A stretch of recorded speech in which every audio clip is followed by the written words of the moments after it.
ज्येष्ठ संकष्टी गणेश चतुर्थी व्रत कथा। एक दिन माता पार्वती ने गणेश जी से पूछा, हे पुत्र, मैं ज्येष्ठ माह के कृष्ण पक्ष को आने वाली चतुर्थी के विषय में जानने को अति उत्सुक हूँ। क्या तुम मुझे उस चतुर्थी को किस नाम से जाना जाता है वो बताओगे? उस चतुर्थी पर व्रत करने का क्या विधान है और उसकी क्या कथा है वह भी मुझे बताओ। माता पार्वती की बात सुन भगवान श्री गणेश जी बोले, हे माता, ज्येष्ठ माह के कृष्ण पक्ष को आने वाली चतुर्दशी को एकदंत संकट चतुर्थी के नाम से प्रसिद्ध है। इस व्रत का अनुष्ठान जो भी मनुष्य पूर्ण श्रद्धा भाव से करता है उसकी सभी मनोकामनाएं सिद्ध हो जाती हैं। इस व्रत में मनुष्य को रात में चंद्र दर्शन करते हुए चंद्र को जल अर्पित करना चाहिए और उसके पश्चात मेरी विधि विधान से पूजा करने के बाद भोजन करना चाहिए। इस व्रत अनुष्ठान के फल स्वरूप मेरे भक्त के सारे कष्ट हर लेता हूँ और उसके सभी कार्यों में आने वाले विघ्न को दूर करता हूँ। अब मैं आपको इस व्रत की कथा सुनाने जा रहा हूँ। ध्यान पूर्वक सुनिए। सतयुग काल में एक परम प्रतापी पृथु नामक राजा हुए।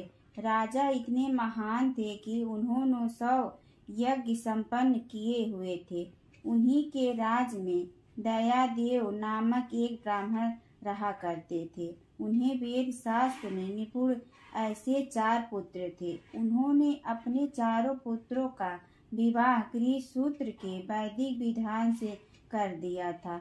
एक दिन उसकी 4 पुत्र वधुओं में से सबसे ज्येष्ठ पुत्र वधु ने अपनी सास से कहा, हे सासू माँ, मैं अपने बाल्यकाल से ही संकट नाशक श्री गणेश जी का व्रत करते आई हूँ। मैं अपने पितृ गृह में ही इस पुण्यदायक व्रत का अनुष्ठान किया था। अतः हे कल्याणकारी, आप मुझे इस शुभ फलदायक व्रत का अनुष्ठान करने की अनुमति प्रदान करें। अपनी पुत्र वधु की बात सुनकर उसके ससुर जी कहने लगे, हे बहू, तुम सभी बहुओं में श्रेष्ठ और ज्येष्ठ हो। तुम्हें यहाँ किसी प्रकार का कष्ट नहीं है और ना ही तुम भिक्षुणी हो। अतः तुम ऐसी स्थिति में किस कारण से व्रत अनुष्ठान करना चाहती हो? हे सौभाग्यवती, यह समय तुम्हारे उपभोग का है। यह गणेश जी कौन है? फिर तुम्हें और कहना ही क्या है? अपने ससुर के आग्रह से पुत्र वधु ने श्री गणेश के संकटनाशक व्रत का त्याग किया और अपने घर संसार में लीन हो गई। कुछ समय पश्चात ज्येष्ठ वधु गर्भिणी हुई और 10 माह के बाद उसे एक पुत्र रत्न की प्राप्ति हुई। उसकी सास उसे बारंबार व्रत करने से रोकती रही और उसके व्रत अनुष्ठान में बाधा उत्पन्न करने लगी। व्रत भंग होने के फल स्वरूप भगवान गणेश जी उस पर कुपित और पुत्र के विवाह मंगल में दीन वर वधु के सुमंगली के समय उसके पुत्र का अपहरण कर लिया। इस अनहोनी घटना के कारण पूरे मंडप में हड़कंप मच गया। सभी आपस में बातें करने लगे कि लड़का आखिरकार कहाँ गया, किसने उसका अपहरण कर लिया। बारातियों द्वारा मिलने वाले इस समाचार को सुनकर उसकी माता बहुत व्याकुल हो गई। अपने ससुर जी दयादेव से रो रो कर उच्च स्वर में कहने लगी, हे ससुर जी, आपने मेरे गणेश चतुर्थी व्रत को छुड़वा कर महापाप किया है। यह उसी का फल है कि आज मेरे पुत्र का अपहरण हो गया है। अपनी पुत्र वधु के मुख से ऐसे वचन सुन ब्राह्मण देव बहुत दुखी हुए। साथ ही साथ अपने पति के अपहरण की बात सुन होने वाली पुत्र वधु भी बहुत दुखी हुई। अपने पति के वियोग में दुखी पुत्र वधु प्रतिमाह भगवान श्री गणेश जी की संकट नाशक गणेश चतुर्थी का व्रत करने लगी। एक समय की बात है, भगवान गणेश जी एक वेदज्ञ और दुर्लभ ब्राह्मण का वेश धारण कर उस पुत्र वधू की परीक्षा लेने हेतु भिक्षा मांगते हुए उसके द्वार पर पधारे। ब्राह्मण वेशधारी भगवान श्री गणेश ने उच्च स्वर में कहा, हे पुत्री, मुझे भिक्षा स्वरूप इतने भोजन का दान दो कि मेरी क्षुधा तृप्त हो जाए। उस ब्राह्मण की बात सुनकर उस धर्मपरायण स्त्री ने सर्वप्रथम उस ब्राह्मण का विधि पूर्वक पूजन किया। पूर्ण श्रद्धा भाव से भोजन कराने के पश्चात उस ब्राह्मण को वस्त्र अलंकार अर्पित किए। कन्या की सेवा से संतुष्ट होकर ब्राह्मण ने उच्च स्वर में कहा, हे कल्याणी, मैं तुम्हारे सेवा भाव से अत्यंत प्रसन्न हूँ। अब तुम अपनी इच्छा के अनुकूल मुझसे वरदान प्राप्त कर सकती हो। मैं ब्राह्मणी वेशधारी गणेश हूँ और तुम्हारी परीक्षा लेने हेतु यहाँ आया हूँ। ब्राह्मण की बात सुन कन्या तुरंत नतमस्तक होकर उनसे निवेदन करने लगी, हे विघ्नेश्वर, यदि आप मेरी ऐसे सेवा से प्रसन्न हैं तो मुझे मेरे पति के दर्शन करवा दीजिए। कन्या की याचना सुनकर गणेश जी कहने लगे, मधुर भाषिणी, जैसा तुम चाहती हो वही होगा। तुम्हारा पति तुम्हें अवश्य मिलेगा। कन्या को इस मनोवांछित वर प्रदान कर भगवान गणेश जी अंतर्ध्यान हो गए। कुछ ही समय पश्चात कन्या का पति पुनः अपने घर वापस आ गया। यह देख सभी बहुत प्रसन्न हुए।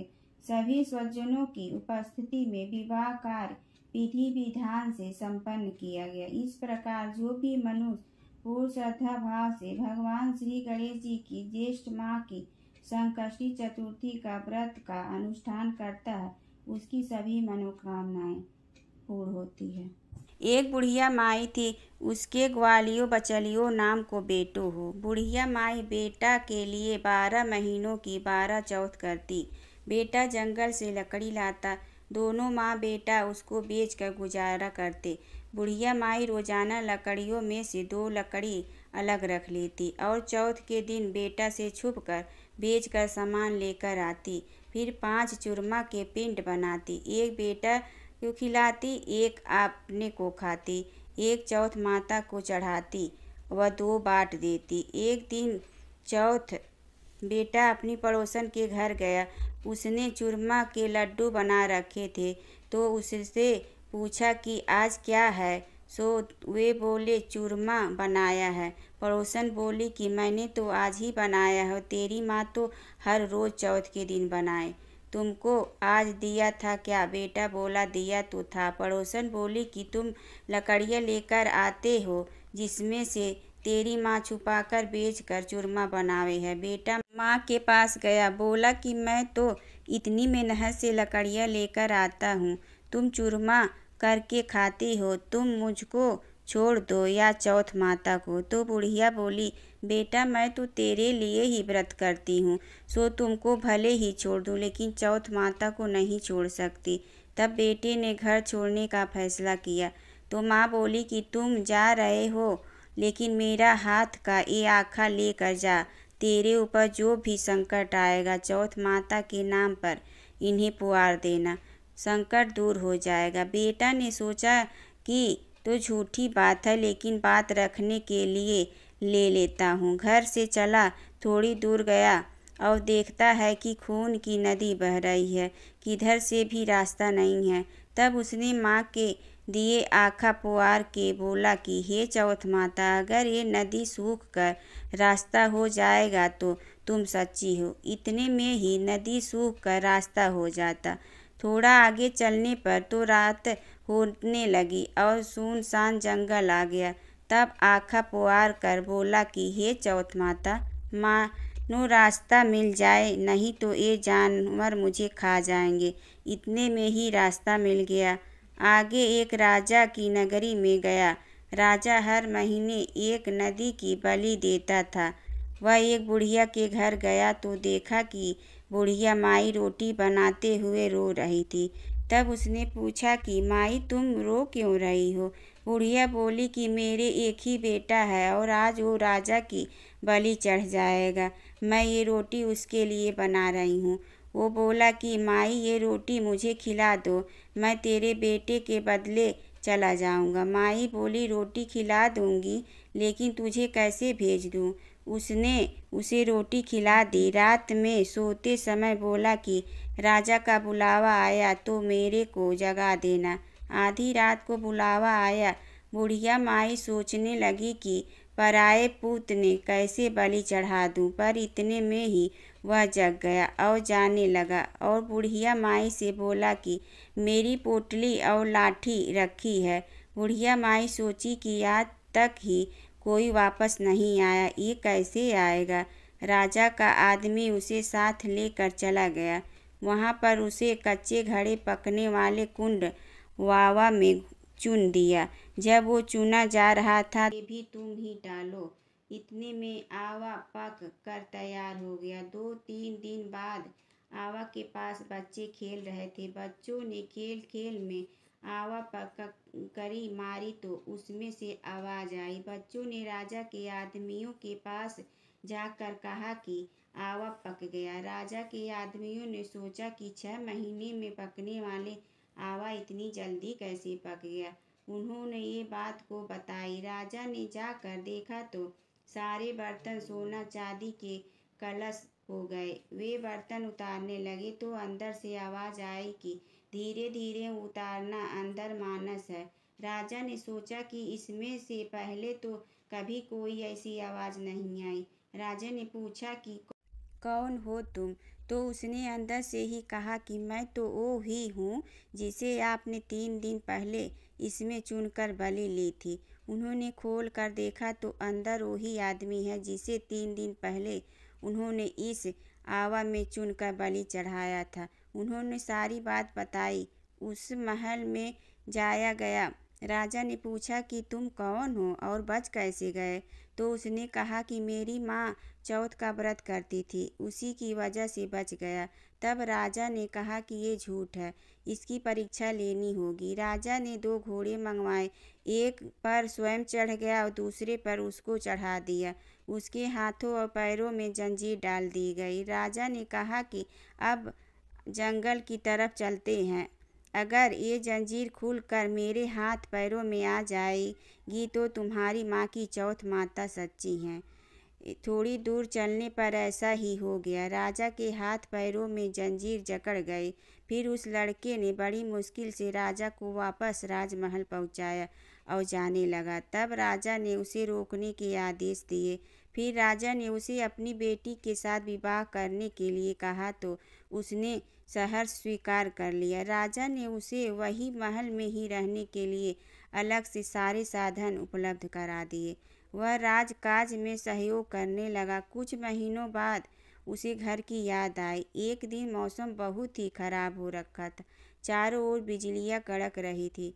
उसने अपनी माँ की याद आई तो उसने अपनी पत्नी से कहा कि आज तो बिजली मेरे गांव की तरफ चमक रही है।